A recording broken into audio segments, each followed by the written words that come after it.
Nageenyi faraara Kiristoosiin faa baay'atu uummata miidiyaa kanarra jirtan hundumti keessanuu fuula Feesbuukaa, fuula Tiiktookaa kan jirtan hundumti keessanuu jirtu nagaa keessan nagaa koodha. Har'a sagalee koo kana dhaggeeffattan malee hin darbina. Mana amantaa kana hundi keessanuu dheengada dubbadheen ture. Waa'ee mana amantaa gargaarsa irratti obboleettiin keenya tokko waan ishiin jettee isinitti himaa jechuudha. Maaliif obboleettiin keenya tokko waan ishiin jette gudii ishee isinitti himaa jechuudha. Maqaan obboleettii keenya suuraa ishee akkuma asirratti argaa jirtanuu Siifan Tafarraa jedhamti. Mucaan kuni waa'ee mana amantaa kanarratti ani viidiyoo hojjedhe irratti osoo yaada qabaanne osoo hundi keenya harka wal qabanne nutumti warri kiristaanaa bichaan nutumti biyya ambaa keessa kan jiru kun kan garee kanaati kun kan dabrii kanaati jechuu baanne birri kumni tokko gatii qabdi birri dhibbi tokko gatii qabdi walitti finne lafaayyuu kaasnee mana amantaa kamuu ijaarsisuu dandeenya nama galata hin qabne yookiin immoo nama jireenya keenya illee quba hin qabne guyyaa guutuu warra geemii taphataniif illee abarakkataa hoolla dadhabbii keenya garuu mana waaqayyootti asraat bakuraatii hin baasnu nama biratti garuu beekamtii argachuudhaaf nama gargaaraa oolla. Kanaafuu waan qabnurraa kudhan qabnurraa shan mana amantaa keenya gargaaruu qabna jettee gargaarsa waa'ee mana amantaa keenya dhingada dubbadhe irratti waan qabdurraa jechuudha fuula waaqayyootti 10,000 kan baase 5,000 kan baase birrii tokkos kan baase inni guddaan yaaduu isaati waan ta'eef fuula waaqayyootti ija tokko laalama waan qaburraa jettee akkuma argitan kana risiitii kanaan mana amantaa kana gargaartee jirti hundumti keessanuu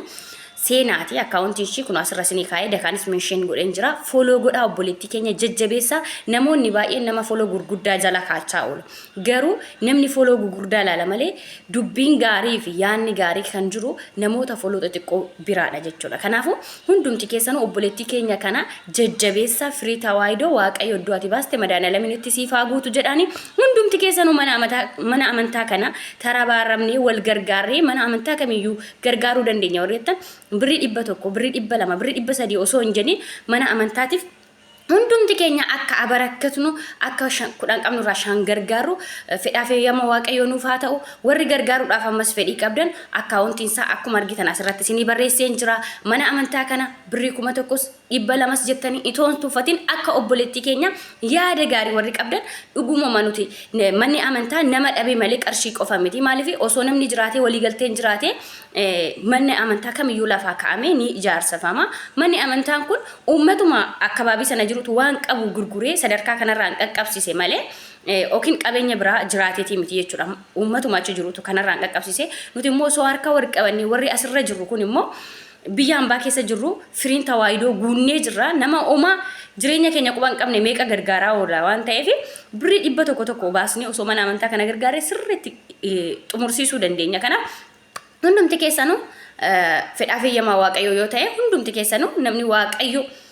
sodaattanu namni mana waaqayyootiif kaka'umsa qabaatan maaliif dhumni keenya hundumti keenyaayyuu mana amantaa sana jechuudha hundumti keenya galgalli keenya mana keenya achiidha jechuudha isheen addunyaa kanarraa soba kanaafuu akka obboleettii kanatti yaada naanneeffattanii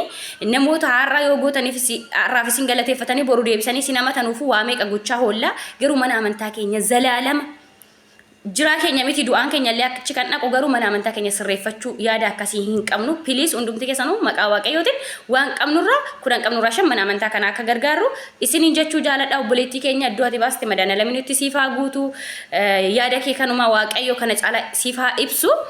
yaada gaariidha kan isheen qabdu akkaawuntii ishii kinooti foloo godhaa hundumti keessanuu jajjabeessa eebbifami jedhaati koomentii jalatti barreessa fi mana amantaa agargaaru hundumti keenya tokko taane piliis. Warri akkaawuntiin barreeffamaan achirratti isinii galuu didee akkaawuntiin hin mul'atu jettanii 1,32,46,92,14,6 irraan isiniif deebi'a 1,32,46,92,14,6 dirree gannata tsiggee giyoorgisii charchi jedheeti isinii dhufa jechuudha dirree gannata tsiggee giyoorgis charchi jedheeti isinii dhufa eebbifama baay'een isin jaaladha.